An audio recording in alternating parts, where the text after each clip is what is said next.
그동안 10계명으로 말씀을 한 14번 정도 나눴습니다. 오늘부터는 교회에 대해서 좀 생각해 보려고 합니다.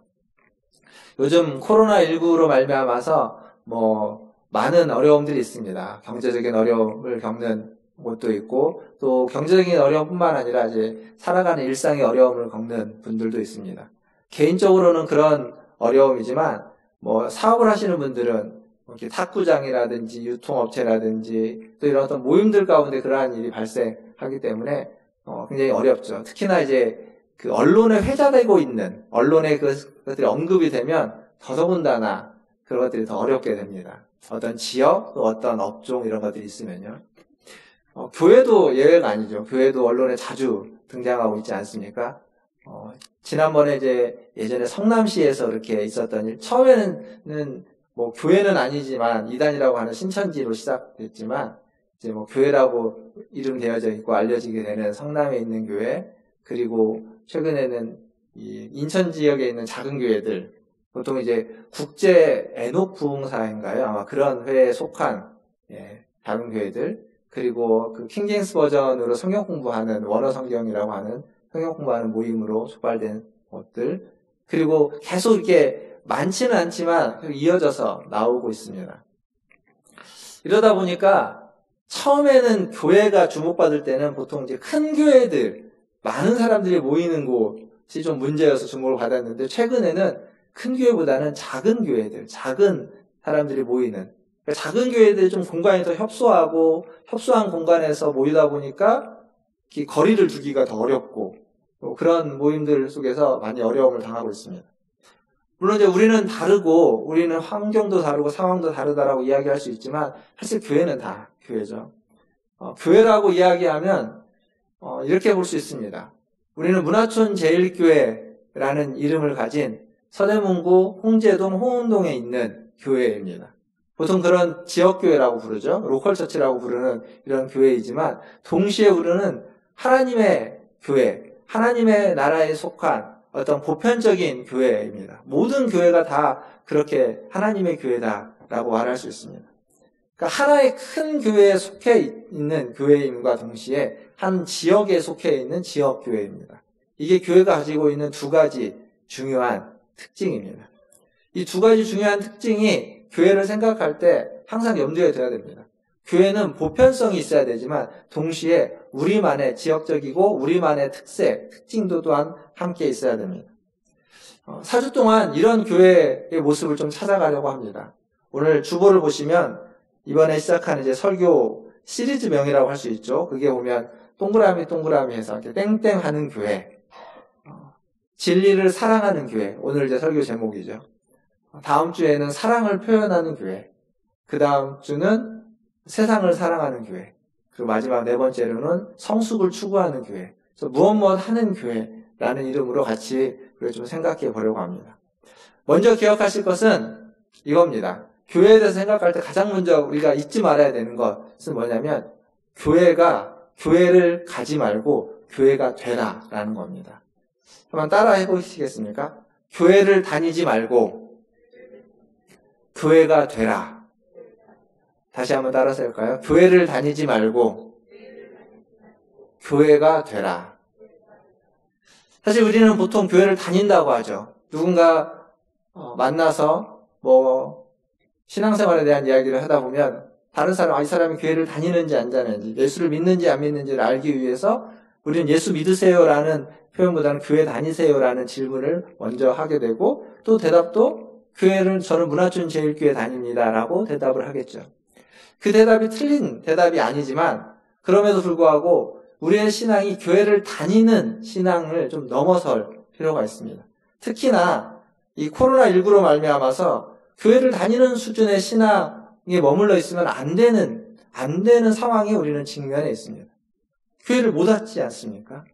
교회를 다니는 신앙이라면 다닐 수 있는 환경이 허락되지 않았습니다. 저희 교회는 6주간, 짧은 데는 2달 혹은 더 오랜 시간 동안 그러한 일들이 있었습니다. 그래서 교회를 다니는 수준을 넘어서서 우리는 교회가 돼야 됩니다. 사실 교회론에 대한 신학적인 얘기는 원래부터 처음부터 그랬습니다. 교회는 다니는 곳이 아니라 교회는 우리가 교회이다 라는 얘기를 처음부터 그랬고 그렇게 이야기하고 가르쳐 왔습니다. 이전에는 교회를 잘 다니는 사람이 신앙이 좋은 사람이었습니다. 그래서 주일에 예배를 잘 드리고 그리고 주일에 봉사도 하고 그리고 주일에 할 수 있는 어떤 모임들이나 이런 것들을 아주 열심히 참석하고 헌신하는 사람, 그런 사람이 신앙이 좋은 사람이었습니다. 그런데 지금은 모이는 것 자체가 위기인 시대입니다. 저희가 지금 이렇게 모이고 있기는 하지만 보시다시피 지금은 적응되었지만 이렇게 띄엄띄엄 떨어져서 앉고 있고 많은 대화를 가까이서 하지 못하고 예전처럼 친밀한 어떤 손을 잡고 안아주고 또 이렇게 가까이서 이야기하는 이런 친밀함을 할 수 없는 시대에 지금 살고 있습니다. 물론 좀 시간이 지나면 다시 예전처럼 그러한 일들이 회복될 거라고 생각합니다. 그러나 동시에 또 다른 문제가 생기고 또 다른 바이러스로 인해서 다시 또 이러한 일이 계속 반복될 수도 있다라는 그러한 걱정과 염려도 동시에 갖고 있는 시대를 살고 있습니다.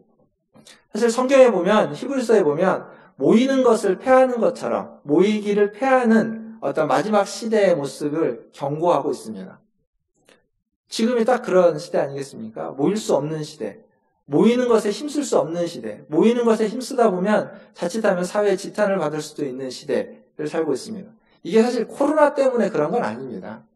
코로나보다 그 이전에 이미 개인주의가 사회에 가장 중요한 어떤 가치로 자리매김이 되면서 공동체로 모이는 것은 이미 파괴되기 시작했고 이미 많이 파괴되어 왔습니다.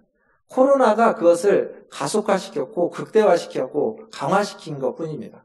코로나가 실질적으로 건강의 위험을 주기 때문에 사람들이 원래 그래왔던 것들이 강화되어서 나타나고 있는 거죠. 그래서 이 같이 모이기가 어려운 이 시대에 살고 있지만 동시에 개인주의적인 것으로 문제가 해결될 수 없는 시대이기도 합니다. 코로나19는요, 아무리 내가 개인 방역을 철저히 하고 깨끗이 한다고 해도 극복할 수 있는 문제가 아닙니다. 남들이 그렇게 함께 하지 않으면. 한 사람의 개인이 잘한다고 해서 남들은 다 함께 하지 않으면 이것이 해결될 문제가 아니라는 겁니다. 그래서 우리나라가 아무리 청정지역이 돼도 다른 나라들이 코로나19를 같이 극복하지 않으면 언제 오염될지 모르는 그러한 위험에 처해져 있는 겁니다.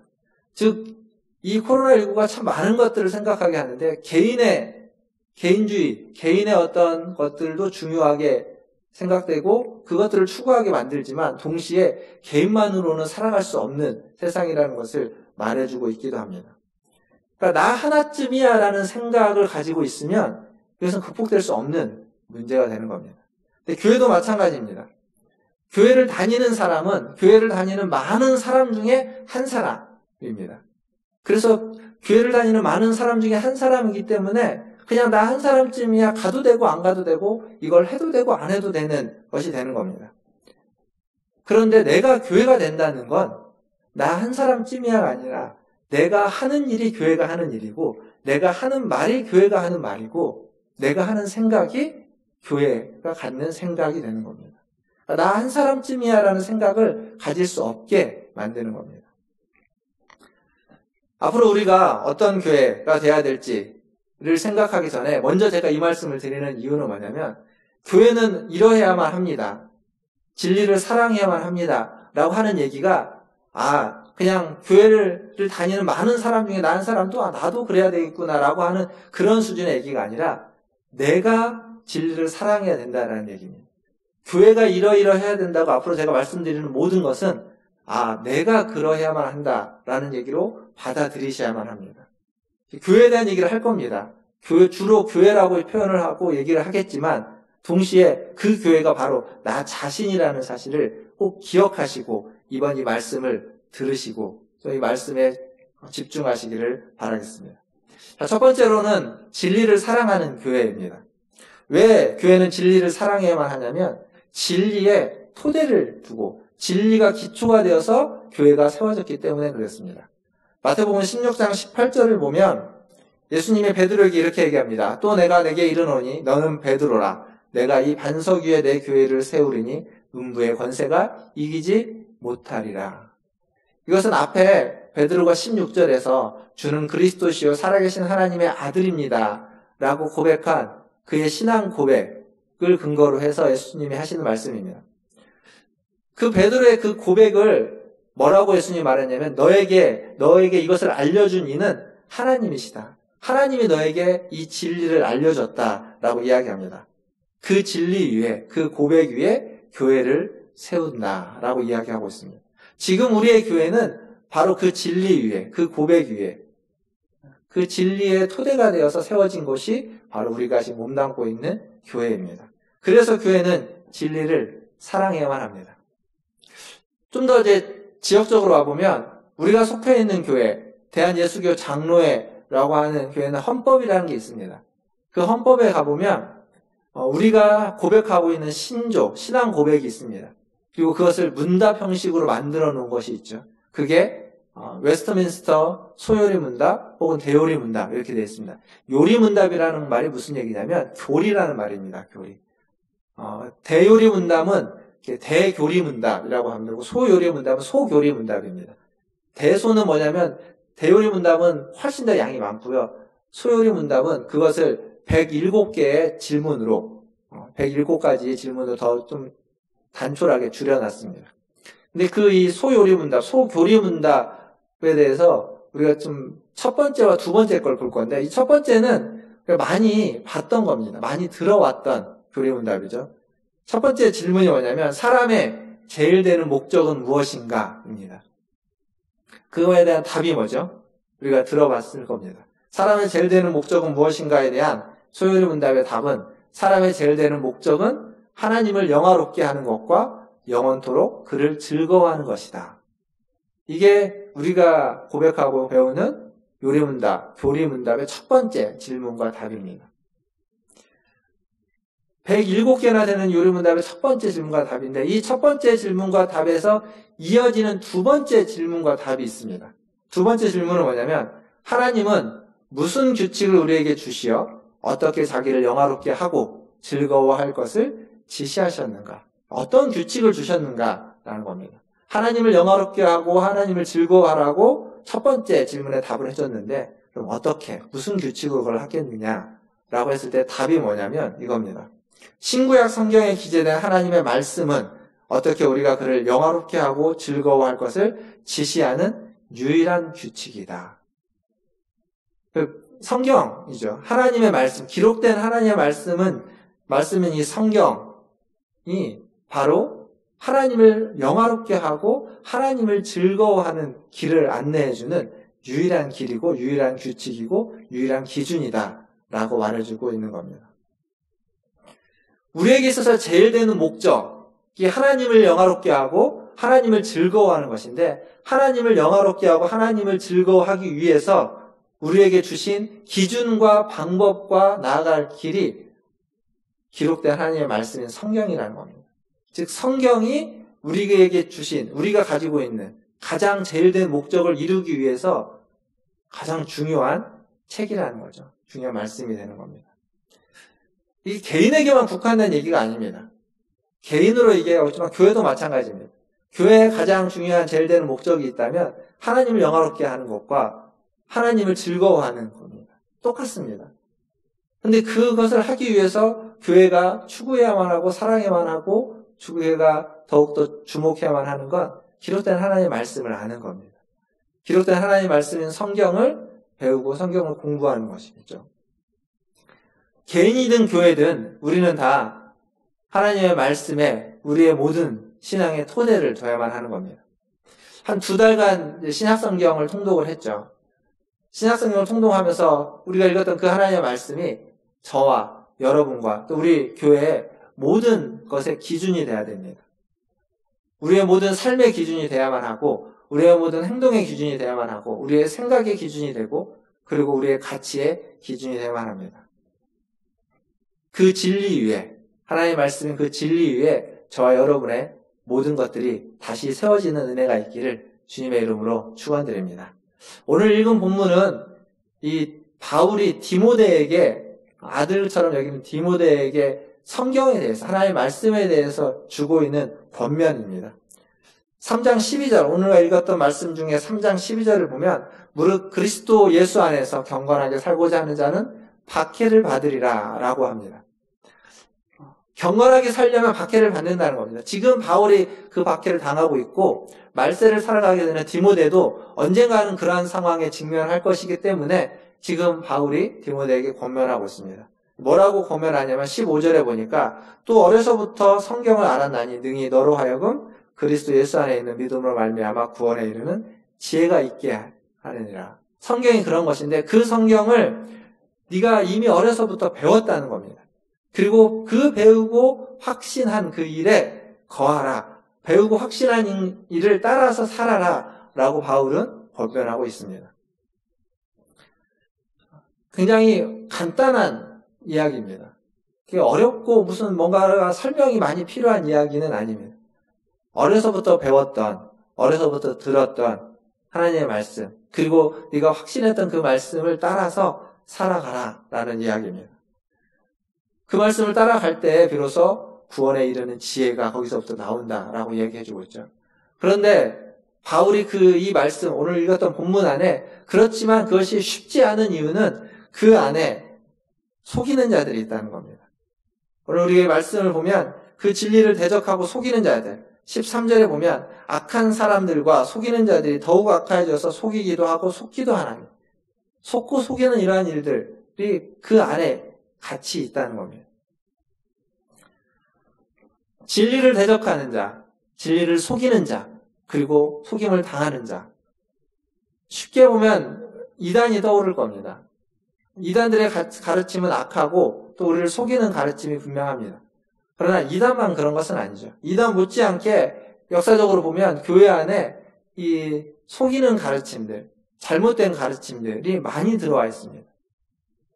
그것으로 말미암아서 진리가 조금은 변질되고 진리가 퇴색되고 왜곡되는 일들이 생겼습니다. 오랫동안 우리가 전통이라고 생각하면서 받아들여왔던 것들이 그 잘못된 가르침, 속이는 가르침으로 말미암아서 하나님을 알아가는데 방해가 되는 일들도 참 많이 있었습니다. 지금도 그럴 겁니다. 과거만 그런 것이 아니라 현재도 마찬가지겠죠. 현재도 우리가 전통이라고 생각하는 것 중에 하나님을 더 잘 알고 하나님께 더 가까이 가는 것보다는 하나님을 알아가는데 방해가 되는 그러한 전통들이 있을 겁니다. 그렇다면 그것들은 잘못된 가르침들은 우리가 제거해야만 하는 겁니다. 사실 그런 잘못된 가르침들 때문에 교회가 세상을 위해서 기도해야만 하는데 세상이 교회를 걱정하는 시대를 우리는 살아가고 있습니다.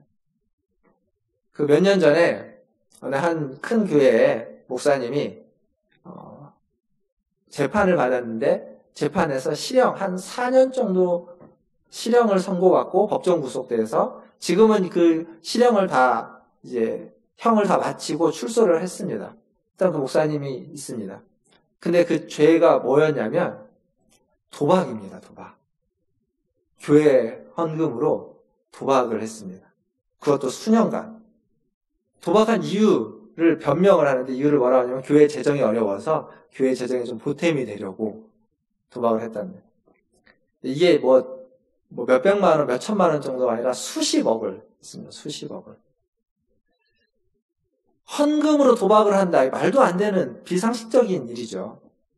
그런데 그 목사님의 변명에 그 교단은 목사님 편을 들어줬습니다. 근데 도박 자체가 우리나라 형법에 금지하고 있는 것이기 때문에 그래서 그분은 재판을 받았고 재판에서 실형을 선고받았습니다.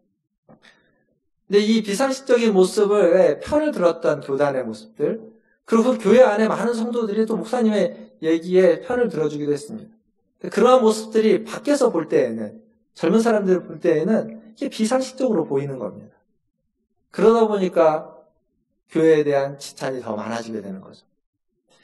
그 재판에서 그 판사가 판결문을 판결을 내렸죠. 실형을 선고하면서 판결을 내릴 때 그 판결문 중에 이런 내용이 있습니다. 판결문 중에 일부를 좀 읽어드릴 텐데요. 성직자는 일반인보다 도덕성이 높아야 한다. 그런데 피고인은 주일에도 도박장에서 살다시피 했다. 워커힐에서 51억을 땄지만 93억을 잃었다. 강원랜드에서 77억을 탕진했다. 탕진한 돈은 성도의 피 묻은 돈이다. 또한 신의 돈을 도둑질한 것과도 같다. 그런데 수시로 말을 바꾸어 반성은 전혀 없었다. 인간의 법정에서는 이걸로 끝나지만 앞으로 양심과 신의 법정에서도 심판받을 날이 있을 것이다. 이게 판결문 안에 있는 겁니다. 서울고법 형사 3부의 부장판사였던 분의 판결문입니다. 여러분 어떻습니까? 이 판결문을 보면서 무슨 생각을 갖습니까?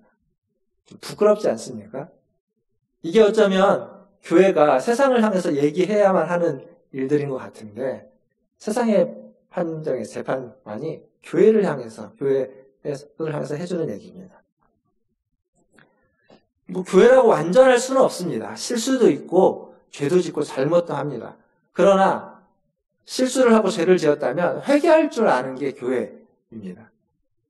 부끄러울 줄 아는 게 교회입니다. 부끄러워 알고 죄를 인정하고 회개할 때 그럴 때 용서하는 것도 있는 겁니다. 부끄러워하지 않는 자에게 죄라고 고백하지 않는 자에게 용서라는 건 맞지 않는 얘기죠. 한국교회가 여러 가지 어려움이 있고 문제들이 있습니다. 그러나 한국교회의 여러 어려움과 문제는 외부로부터 주어지는 문제라기보다는 내부의 문제입니다. 내부에서의 잘못된 가르침들, 속이는 것들, 눈 가리고 아웅하는 것들로 말미암아서 생겨난 문제들이죠. 비상식이 상식화되어버린 것이 문제입니다. 그리고 그 비상식이 상식화된 내부의 문제들을 그냥 눈 감고 용인하고 모른 척하고 넘어가는 것, 그래왔던 것, 그게 한국교회의 문제라고 말할 수 있습니다. 즉 다른 말로 바꾸면 교회가 회복되려면 이 문제를 극복하려면 잘못된 상식과 잘못된 가르침을 바로잡으면 되는 겁니다. 유일한 기준인 성경을 토대로 해서 성경의 가르침을 회복하고 성경에 입각한 상식을 회복해 나간다면 교회는 바르게 될 수 있습니다. 오늘 주보에 보시면 그 문화촌 톡에 2018년도 2월 6일 국민일보에 실린 기사의 한 부분입니다. 옥성득 교수라는 분이 쓴 글이 있는데요. 세례를 받는 것과 관련돼서 적었습니다. 세례와 관련된 글이었는데 여기도 그런 얘기입니다. 한국교회가 약해져 가는 것 중에 수평이동도 있지만 교인들에게 어떤 세례교육이나 이런 것들을 너무 가볍게 너무 제대로 하지 못했다. 그래서 신자다운 신자를 만들어내지 못했다라는 얘기입니다. 성경을 우리가 읽고 있습니다. 성경을 통독을 해왔고 또 앞으로도 통독을 해나갈 겁니다. 근데 그 말씀이 우리의 삶과 우리의 신앙의 유일한 기준인 그 말씀이 우리의 모든 가르침을 회복시키고 또 더 나아가서 우리에게 있었던 비상식을 상식으로 회복시켜가는 그러한 기준으로 작용될 수 있기를 주님의 이름으로 축원합니다. 그래야만 우리의 신앙이 회복되고 나의 개인의 신앙도 회복될 뿐만 아니라 교회, 공동체의 신앙도 회복되고 공동체가 바른 길로 나아갈 수 있게 되는 겁니다. 지난달에 미국 칼빈신학교에서 칼빈신학교 교수로 있는 여기 서강대 교수로 계시다가 칼빈신학교 교수로 가신 강영환 교수님이 지난달에 읽는다는 것이라는 책을 출판했습니다. 저도 아직 그 책을 다 읽어보지는 못했는데 그 책에 대한 기사를 봤습니다. 그 책에 대한 기사에서 무슨 얘기를 하냐면 그 책은 과연 성경을 읽는다는 건 무엇인가? 라는 질문에 답하고자 쓴 책이라고 합니다. 성경을 읽는다는 건 무엇인가? 거기에 그런 말을 합니다. 복음주의자들, 여기서 말하는 복음주의자들은 아마 우리나라의 대부분의 교회 성도들을 이야기할 겁니다. 복음주의자들은 성경에 많은 관심을 가지고 있고 성경을 많이 인용하고 성경을 많이 읽지만 성경을 많이 알고 읽지만 성경을 입으로는 읽는데 삶으로는 읽지 않는다 라고 이야기했다고 합니다. 무슨 얘기냐면 성경에 대해서 오랫동안 들어오고 압니다. 그리고 실제로 많이 보기도 합니다. 많이 읽기도 한다는 거죠.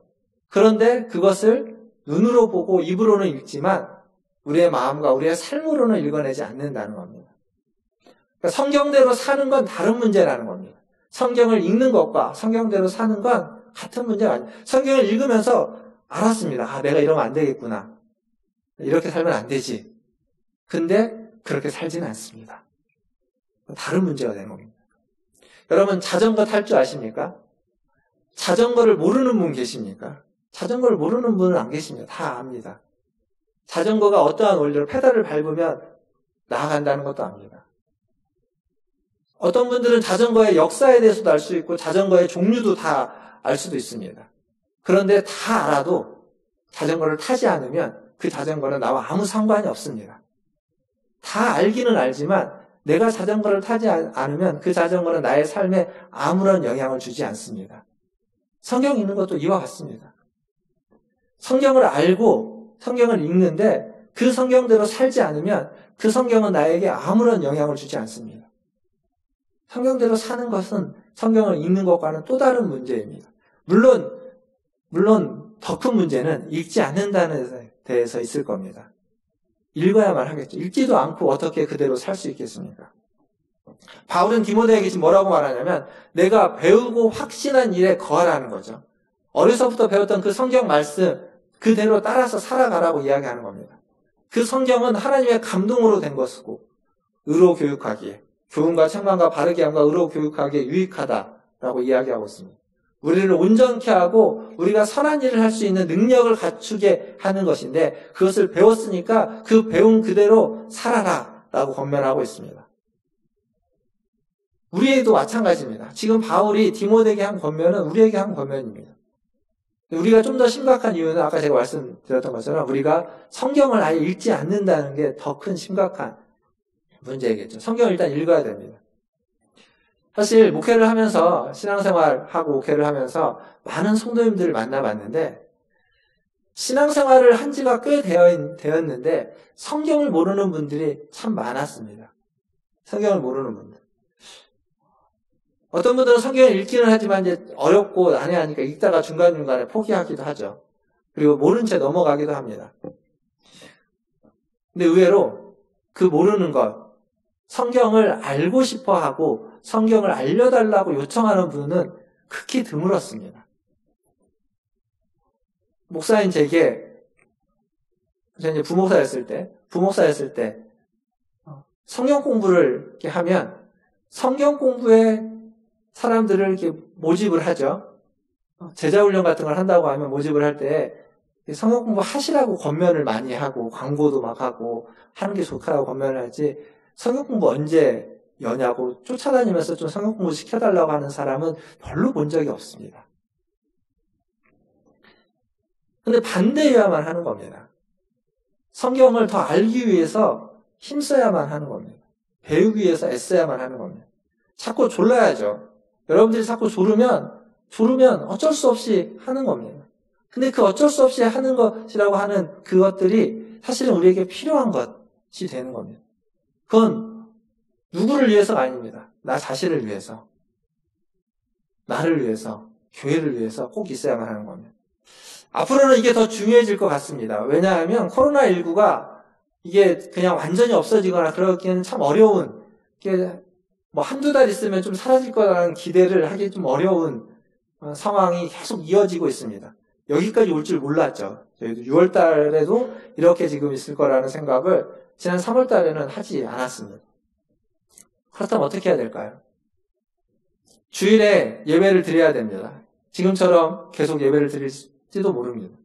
예배를 드리고 끝날 것이 아니라 주일 오후에는 성경을 읽고 주중에 못 읽었던 것을 보고 또 성경을 공부하는 시간들을 가져야만 하겠죠.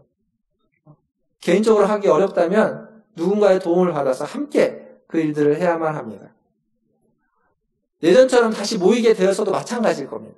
예전처럼 다시 마스크 안 쓰고 예전하고 똑같은 예배를 드리는 상황이 우리에게 다시 돌아온다고 해도 마찬가지입니다. 왜냐하면 그때도 예배를 드리고 성경을 배우고는 시간을 가져야 됩니다. 언제 또다시 이런 시간이 올지 모르기 때문에 언제 또다시 교회에 모이기 어려운 때가 닥칠지 모르는 그런 불확실한 시대를 우리는 지금 살아가고 있기 때문에 백신이 나오고 치료제가 개발돼도 또 다른 변형이 나오면 그 백신과 치료제가 또다시 개발될 동안 그 시간 동안은 이러한 상황을 또 직면할 수 있기 때문에 그때를 위해서라도 우리는 우리가 읽고 우리가 듣고 했던 이 말씀에 대해서 더 알기 위해서 더 배우기 위해서 힘써야만 하는 겁니다. 저는 교역자들하고 함께 그 토요일 날 그 교육자들 모임을 오전에 하는데, 오전에 교육자 모임을 계속 하면서 계속 책을 읽고 있습니다. 지금은 한 몇 페이지입니까? 5, 600페이지 된 되게 두꺼운 책을 지난 코로나가 시작되기 막 전에부터 좀 읽기 시작을 해서 중간에 좀 못 읽었다가 다시 읽고 있습니다. 그렇게 읽으면서 우리 자신을 준비해 가는 거예요. 지금의 상황을 보면서. 그 책을 보면서 우리의 상황과 결부시켜 가면서 어떻게 이 상황에서 하나님의 일을 할 것인지, 하나님의 뜻을 같이 나누고 같이 고민하고 뜻대로 살아갈 것인지를 하는 겁니다. 그리고 얼마 전부터는 온라인으로 한번 성경 공부를 해보자라고 해서 교육자들과 먼저 시작을 했습니다. 물론 이제 딱 한 번 했습니다. 온라인으로. 하기로는 미리 얘기를 했고 한 두세 주 전쯤 얘기를 했는데 지난주에 한 번 해봤는데 뭐 괜찮았다고 합니다. 그러니까 자꾸 이런 걸 하면서 여러분들과도 같이 할 수 있는 기회가 있으면 좋겠습니다. 그래서 지금의 상황에 맞게끔 하나님의 말씀을 배우는 일에 우리가 좀 더 힘을 쏟아야만 하겠죠. 말씀을 맺겠습니다. 교회는 누구나 올 수 있어야만 합니다. 그리고 누구나 올 수 있는 곳이어야만 합니다. 교회에 올 수 있는 자격이라는 것은 없습니다. 그러나 로마에 가면 로마법을 따라야만 하는 것처럼 교회에 오면 교회의 중요한 법칙이라는 게 있습니다.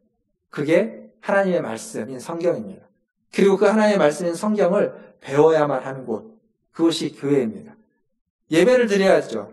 예배를 드리는 곳이 교회입니다. 그러나 예배와 동시에 함께 우리에게 중요한 건 하나님의 말씀을 배우는 일입니다. 하나님의 말씀을 읽고 듣고 배우는 일에 힘써야만 하는 겁니다. 성경을 배우지도 않고 성경을 읽지도 않고 듣지도 않고 배우고 깨우치지 않는다면 그 사람은 교회를 다니고 있지만 신앙생활을 오래 했을지라도 무엇인가 부족한 신앙생활을 하고 있는 겁니다. 교회를 그냥 다니고만 있는지도 모르는 겁니다. 교회의 교인이 증가하는 시대에는 어쩌면 신앙교육과 이런 성경교육이 제대로 이루어지지 못했을 겁니다. 지금은 안 그렇죠. 교회의 건강성이, 교회가 문제들이 회복되고 극복되려면 바로 이 교육이 제대로 이루어져야만 하는 겁니다. 교회가 진리를 사랑하고 진리를 가르치고 그 성도들은 그 진리의 말씀을 따라 살아가는 그러한 일들이 있을 때 교회가 회복되고 교회의 신앙이 회복되고 교회의 온전한 모습이 우리에게 주어지는 겁니다. 하나님의 말씀을 잘 모르는데도 성경을 읽지 않는데도 불구하고 일을 잘한다고 해서 말을 잘한다고 해서 그런다고 해서 교회에서 사역자가 되거나 직분자가 되어서는 안 되는 겁니다. 일은 잘 못해도 말은 잘 못해도 하나님의 말씀을 더 알고 싶어하고 말씀을 배우고자 노력하고 그리고 그 말씀대로 살려고 애쓰고 실수하고 실패하고 잘못했지만 그것을 회개할 줄 알고 부끄러워할 줄 아는 사람, 그런 사람이 교회의 사역자가 되고 교회의 직분자가 되어야만 합니다. 내가 직분자라면 내 삶의 모습이 어떠한지 우리는 그 말씀에 좀 비추어서 살펴봐야만 하는 겁니다. 사랑하는 성도 여러분, 진리의 말씀인 이 성경에 구원에 이르게 하는 지혜가 있다라고 얘기하고 있습니다. 그리고 하나님의 말씀으로 하나님의 감동으로 된 그 성경이 우리를 교훈하고 책망하고 바르게 하고 의로 교육하기에 유익할 뿐만 아니라 우리를 온전케 하고 또 우리가 선한 일을 행하는데 능력을 갖추게 하는 것, 그게 바로 하나님의 말씀인 성경입니다. 이 진리의 말씀을 더 사랑하는 성도들 되시기를 주님의 이름으로 축원합니다. 또 진리의 말씀인 이 성경을 사랑하고 더 배우기에 힘쓰는 우리 문화촌 제일교회가 되기를 주님의 이름으로 축원합니다. 기도하겠습니다.